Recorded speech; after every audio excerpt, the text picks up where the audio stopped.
MD cat preparation हम कर रहे थे केमिकल इक्विलिब्रियम, उसका आज है दूसरा हिस्सा। तो पहला क्वेश्चन है हमारा आज का, in which of the following reaction the concentration of reaction is equal to the concentration of product at equilibrium।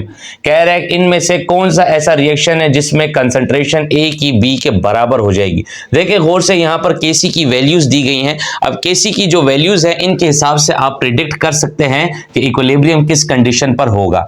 आप याद रखें कि जब भी केसी की वैल्यू 1 के बराबर होती है तो रिएक्टेड प्रोडक्ट आपस में बराबर होते हैं, तो रिएक्शन क्या होता है, इक्विलिब्रियम कंडीशन में होता है।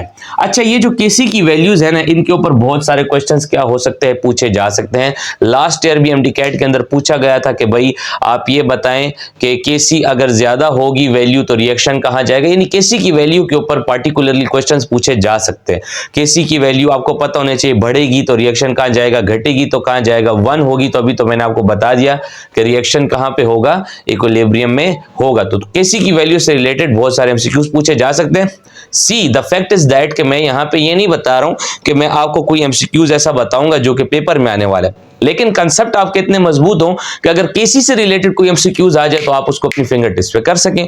बस that is the motive and that is the thing जो मैं यहां पे करने की कोशिश कर रहा हूं। अच्छा, नेक्स्ट एमसीक्यूज है कि in which of the following case केसी हैज नो यूनिट। इनमें से कौन सा ऐसा केस है जिसमें केसी का कोई यूनिट ही नहीं होता। तो भाई याद रखें कि हमने ये बात कही होती है कि भाई केसी जो है तो इस तरीके से केपी के जब बराबर होता है तो आर टी इस तरीके से कुछ चीजें होती है, ऊपर क्या होता है इसके डेल्टा एन होता है। ऐसी कुछ रिलेशंस हमने केसी के पी केसी के एन के दरमियान निकाली होती हैं।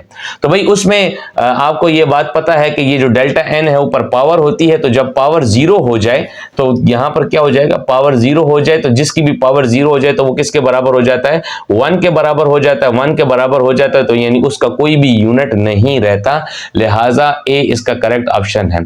Delta N greater and less than ये इसका करेक्ट ऑप्शन नहीं है। अच्छा, नेक्स्ट हम लोग आगे बढ़े तो लास्ट एमसीक्यूज है, if x moles of the reactant are decomposed what is the value of Kc। अगर भाई x मोल जो है किसी भी रिएक्टेंट के डिकम्पोज हो जाएं तो वैल्यू क्या होगी Kc की। देखिए 4 ऑप्शन आपको इस तरीके से दिए। अच्छा, ये एमसीक्यूज अब पार्टिकुलरली बड़ा इंपॉर्टेंट एमसीक्यूज है क्योंकि ये एक न्यूमेरिकल टाइप एमसीक्यूज है और ऐसे न्यूमेरिकल टाइप एमसीक्यूज जो है केमिकल इक्विलिब्रियम से काफी सारे पूछे जाते हैं। आई एम सॉरी, मैं क्वेश्चन पूरा लिखना भूल चुका था। क्वेश्चन में ऊपर ये इस तरीके का रिएक्शन भी गिवन है, इससे PCl5 टूट रहा है, PCl3 और Cl2 बना रहा है। इसके बारे में कह रहे हैं वो कि if x moles of reactant are decompose, अगर यहां पर रिएक्टेंट जो है x मोल डिकम्पोज होंगे तो इसका Kc क्या होगा। 4 ऑप्शन नीचे दिए हैं। देखिए रिएक्शन जो उससे बताया है उसके हिसाब से मैं आपको बताना चाहूंगा कि ये रिएक्शन है, ठीक है। यहां पर कह रहा है कि इक्विलिब्रियम स्टेज पर यानी ये टूटेगा ये बनाएगा फिर यहां पर ये, तो इक्विलिब्रियम पे हम ये कह सकते हैं कि PCl5 कुछ टूटा और ये बनाया। उसने बोला x मोल्स यानी कुछ ना कुछ टूटा, तो हम ये बोलेंगे कि x मोल ये टूटा। साथ ही साथ जब ये टूटेगा तो इसकी कंसंट्रेशन में कमी आएगी, तो इसके साथ मैं क्या लगा देता हूं, -1 लगा देता हूं। यानी जब ये टूटेगा तो इसमें कमी आएगी ना, तो उसके लिए मैं -(-1) लगा देता हूं। बिजली भी यहां पे चली गई है। अब आगे देखें, जब ये टूटेगा तो ये क्या बना लेगा, PCl3 बना लेगा और Cl2, यानी कुछ ना कुछ अमाउंट में ये भी बन जाएंगे।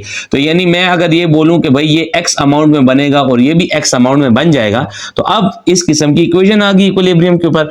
अच्छा, अब इसका अगर मैं Kc निकालूं तो Kc कैसे निकालूंगा कि मैं लिखूंगा ऊपर प्रोडक्ट, नीचे क्या लिखूंगा, रिएक्टेंट।